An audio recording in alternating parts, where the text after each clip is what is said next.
Ding. There it is. And here we are. And who we are is Leftist Lens. What do we do, Matt? I'm Matt. That's James. We're going to tell you about stuff that happened in the last week that we cared about. Stuff in the news, politics, whatever. Most of it probably pissed us off. We do have some hopium at the end of this episode again. But yeah, we're going to tell you what happened in the United States of Russia that we now live in. Wait a minute. Gene Hackman being dead is hopium? No, no, that's not hopium. You're fucking weird, man. Item 5 is hopium, man. Oh, okay. Yeah. There we go. Yeah, it's been another what the fuck is going on week, and like can't even prepare for this kind of shit. But all right, so the biggest thing that happened this week is Ukrainian President Volodymyr Zalensky was in Washington meeting with Donald Trump. And he wants to, Trump keeps saying Zelensky doesn't want to end the war. Zelensky absolutely wants to end the war. He just doesn't want to have to give up a third of his country to do it. And he wants some guarantees that this won't happen again, because this invasion that is now in year 3 is not the first time Russia invaded Ukraine. They did it in, what, 2014 or 2011? Mm-hmm. Maybe both. I don't know. They've done it before. Yep. So what Zelensky wants is some guarantees that won't happen in 2033 or, whatever. But all Donald Trump wants is to secure mineral rights for his rich asshole friends. Yep. That's all he wants. Yep. You know, what's remarkable to me is that with the and part of this is a function of time, that this war has now been going on for how many years? I think 3. Yeah. Yeah. And with that amount of time, with this dragging on, they have been able to slowly morph the narrative into Zelensky being a warmonger, because he's defending his country. And this is, and then the injection of energy into that narrative came with this administration refusing to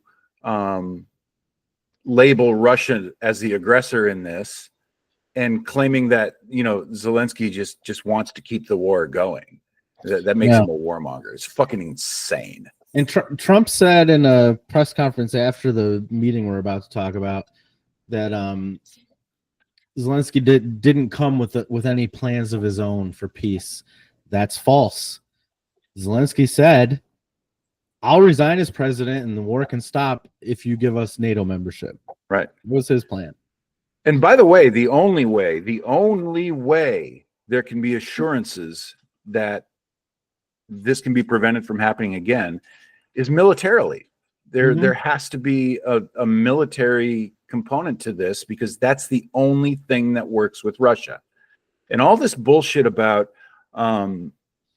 Ukraine started this war because they entertained the idea of becoming a NATO neighbor, and so Ukraine and NATO are an existential threat to Russia. How is that? How does that make any fucking sense? NATO exists to keep Russia from invading other countries. So disallowing Russian aggression against other countries is an existential threat to Russia? What the fuck are people even? They're not even thinking anymore. It's crazy. I think they know they're full of shit. They're just spinning it at the behest of Vladimir Putin. And the number of Republicans who, in the week leading up to this meeting, were like saying, "I still stand with Ukraine. I still stand with Ukraine," and then after this meeting immediately switched, is crazy to me. Yeah. But anyway, at the meeting, which was streamed live, J.D. Vance started an argument when he said to Vladimir Zelensky, "Why didn't you wear a suit?" Which is an absolutely unnecessary thing to say, has nothing to do with policy. He wasn't dressed like a slob like Elon Musk does when he's in the Oval Office. He wasn't dressed like that. Or would you say that to a Saudi prince that came and wasn't wearing a suit? Because they don't wear suits. Bet you they wouldn't. So I don't know why. I mean, it was clear to me, and lots of people are speculating about this. It was clear to me that they planned to do that. Their hope was to embarrass Zelensky and make him look weak so that they could get more public support against him. It backfired in a major way. But I'm sure that was their plan. They're like, oh, we're going to start a fight with him and then he'll look weak. Yep. Because these people don't realize what they actually look like. Just off topic slightly. Elon Musk agreed to go on the Daily Show with Jon Stewart, which should be happening soon. His stipulation was, this is Elon Musk, I will go on your show and do an interview with Jon Stewart, but only if you promise not to edit anything I say. In his mind, he thinks he's smarter than everybody else, and he's going to look beautiful on that show. But not editing is going to make him look way worse. Yeah, for sure. Way worse. For sure. But that's what these people think. So Donald Trump and J.D. Vance, they think, oh, if we yell at Zelensky, it'll make him look weak. But no, it just made them look like bullies, and he looked like a leader. And he got, as soon as that meeting ended, Twitter was full of European governments making tweets from their official accounts praising Zelensky and saying, we stand with Ukraine. Dozens and dozens and dozens of them. Official national accounts, heads of state on their personal accounts were saying these things.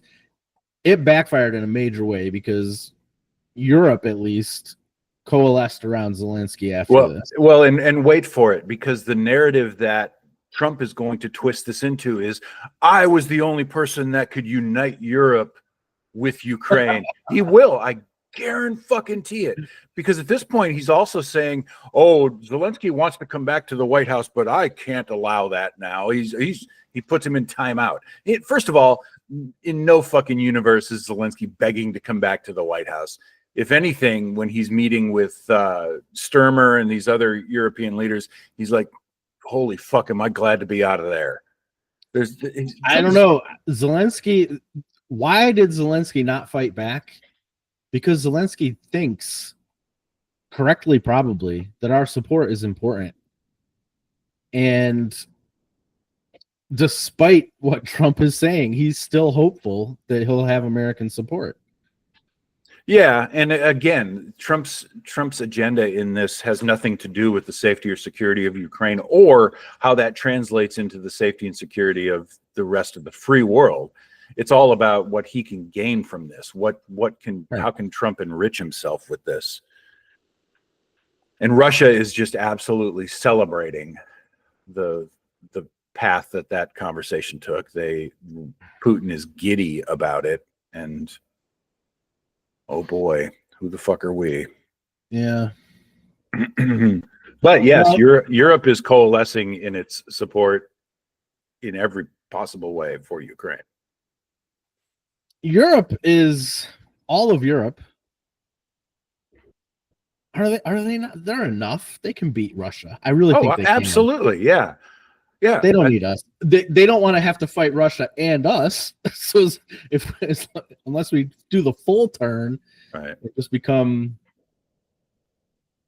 part of the wrong team, which is entirely possible. Absolutely. Unless we do that, I think it's okay if they don't have our support. Ukraine can still survive. There were other consequences of this meeting.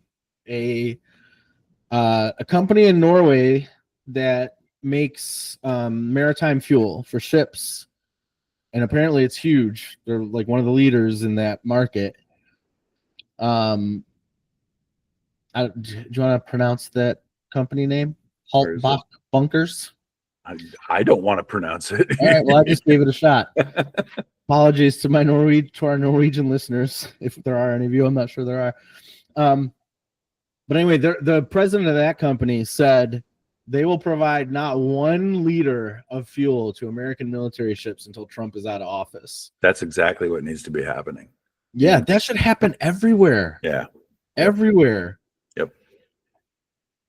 Yeah, and I can only hope that other people use that as a model to ostracize our country, because that's what we've earned.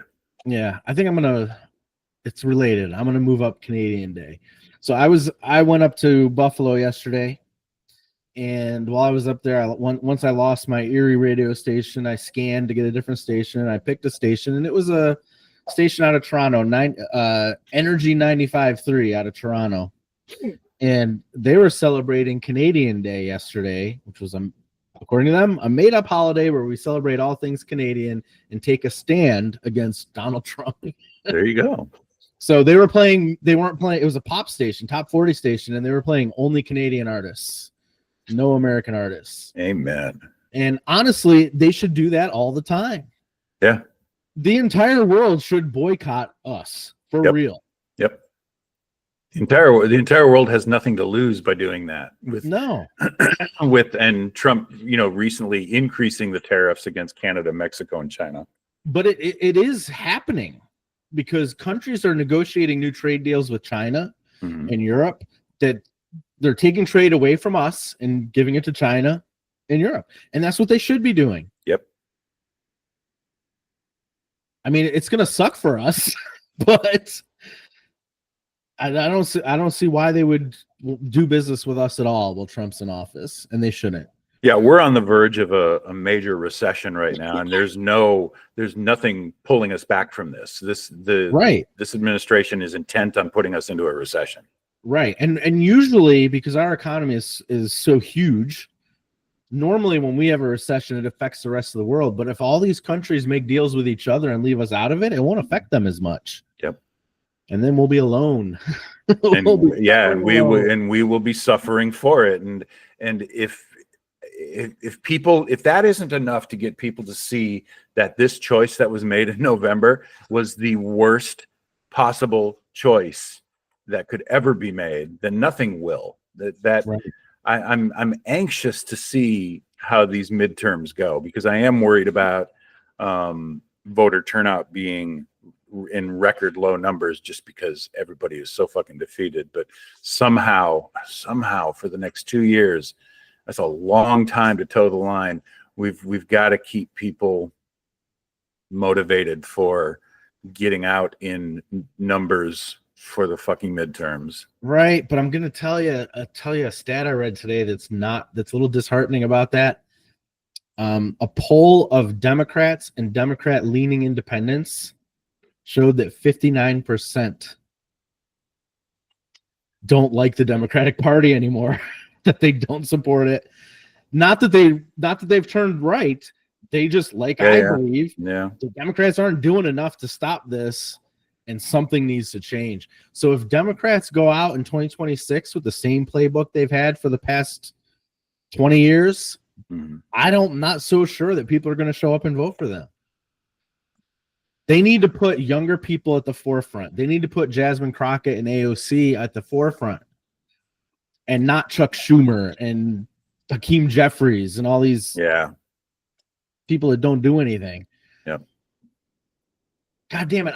What's that guy's name? The Cajun guy that was a big Democratic operative during Clinton's term. Oh, James Carville? Yeah, James Carville. I saw him do an interview this week where he said Democrats don't have to do anything. Oh, fuck. The Republicans are shooting themselves in the foot. When 2026 rolls around, it's gonna be a blowout.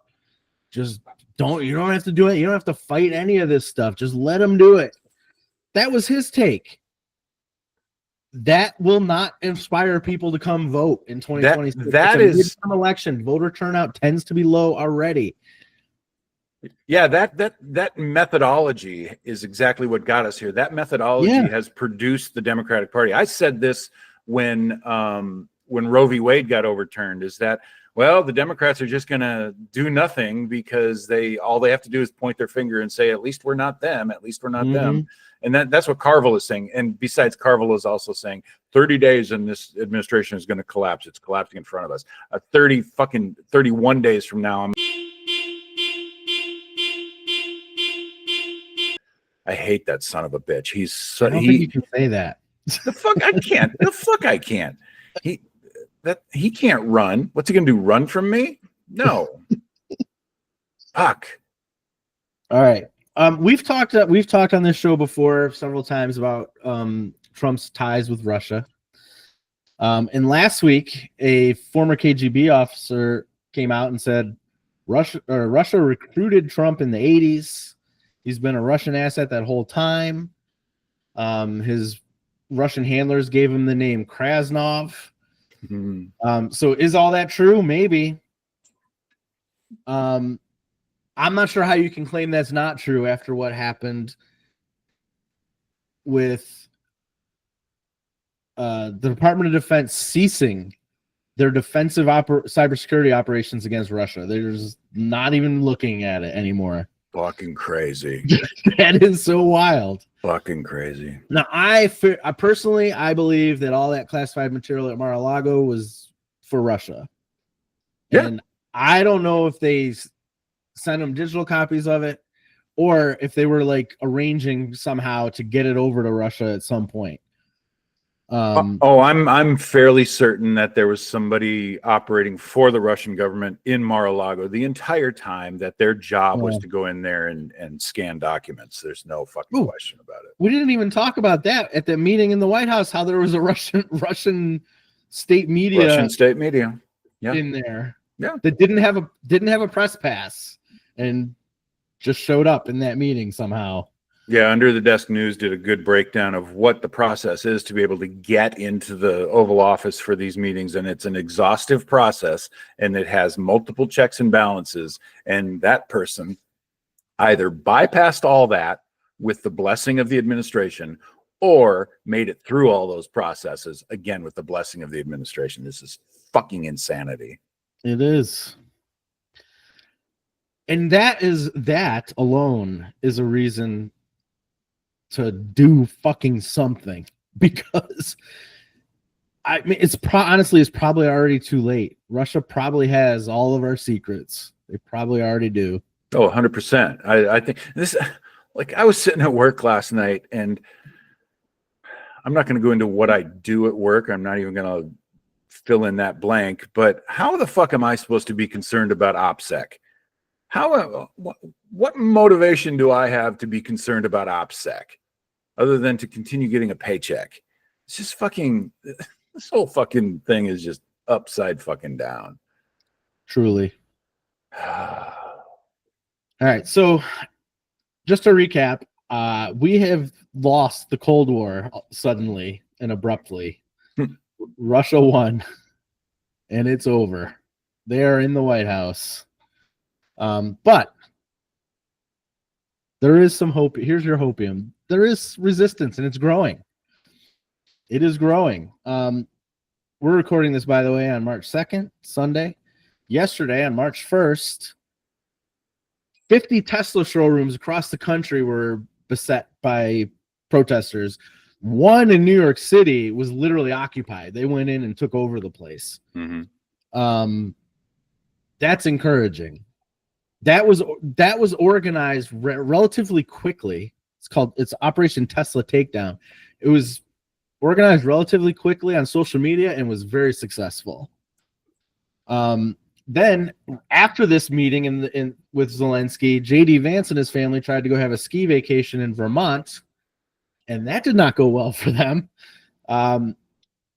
Protesters lined the road from the airport to the resort on both sides of the road the entire way with signs and shouting at Vance and anti-Elon Musk stuff and anti-Russia stuff. And when the Vance family got to the resort, they camped outside their place they were staying and gave them no peace. And eventually the Vance family had to move.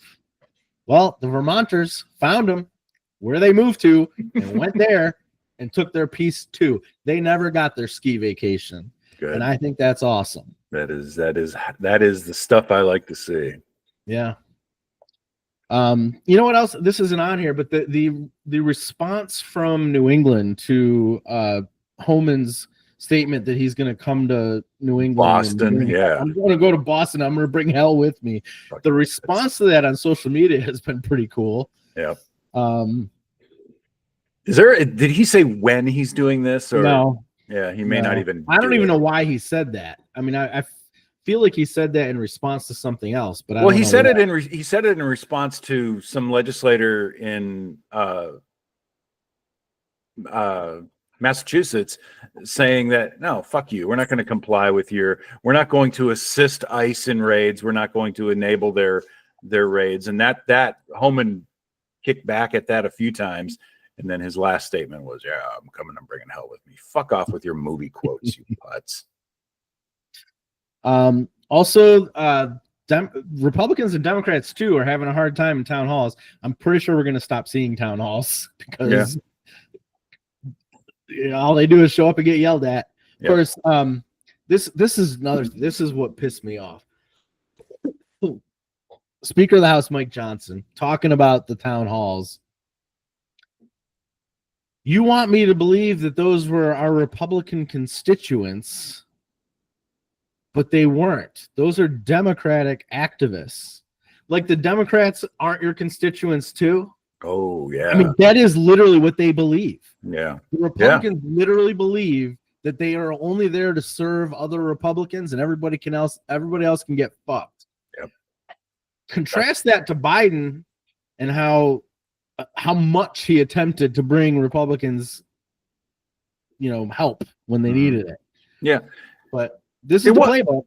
Yeah, it wasn't disasters when Trump's in office. Natural disasters in blue states get no federal aid, stuff like that. Yeah, it wasn't that long ago that politicians stated very clearly on both sides and knew that when they are elected to represent all of the people in their district.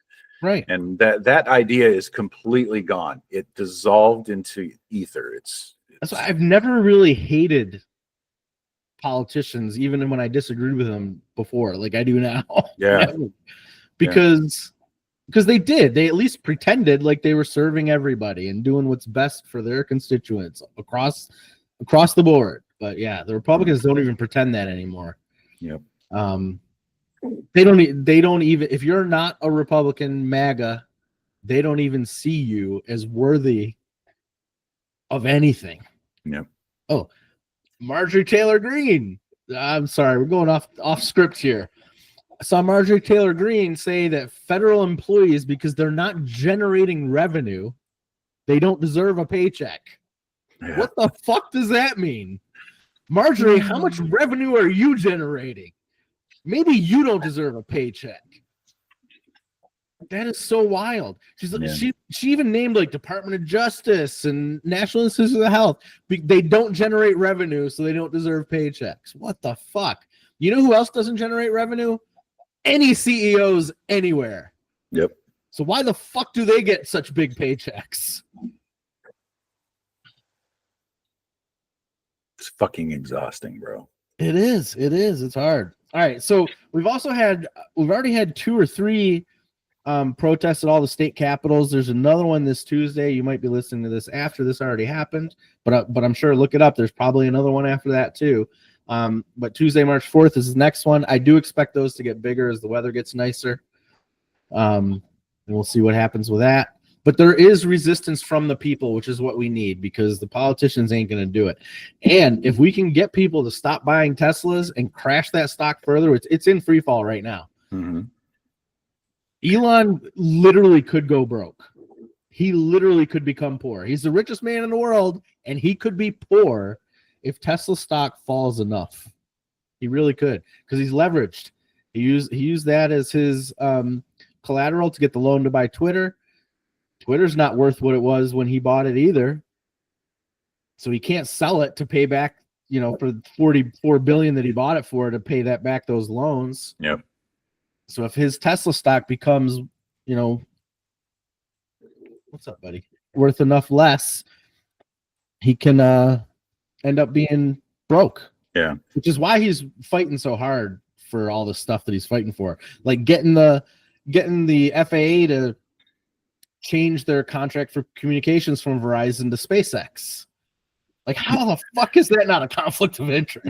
Yeah. Well, and just to give some reflection on how actions like this that can impact negatively the stock price of these companies that are on the wrong side of things, with the DEI issue with Target. Target declared that they're doing away with their DEI, and people started boycotting Target. Target's stock has lost either 12 or 14 billion dollars as a result of their decision to do this. And so the simple actions of not doing business with these companies and with these people that, you know, are problematic has a direct impact on shareholders, and they are not going to be very happy with the decisions that company made because they're losing money. And we have that power. I honestly don't know how none of the boards of Elon's companies haven't removed him as CEO yet. I really don't. Right? I don't understand how. I mean, Tesla stock is trading at about $300 today. It was well over 1,000 not that long ago. That's a big drop. Yeah, why aren't these boards making noise? It's very strange. I don't know. We should look into that more. But yeah, so that was the week that was. Wait, I think somebody registered. That's a registered trademark. That was what happened this past week. You can't trademark a sequence of words. I think it's the name of a show. The week that was? Maybe. I don't know. All right. Well, so Gene Hackman has always stood out to me because I think he's a statistic in that it took him. Has Gene Hackman ever won an Oscar? Maybe he hasn't. Hold on, because that was a point that was made a long time ago. Has Gene Hackman ever won an Oscar? Best Actor in 1972, Best Supporting Actor in 1993. He's an icon, and this whole situation with how he passed away creeps me out a little bit because according to sources, he and his wife were dead for a long time. 9 days. 9 days. Before somebody went and looked for him. That is crazy. Yeah. He's 20, 25 years older than his wife. Yeah.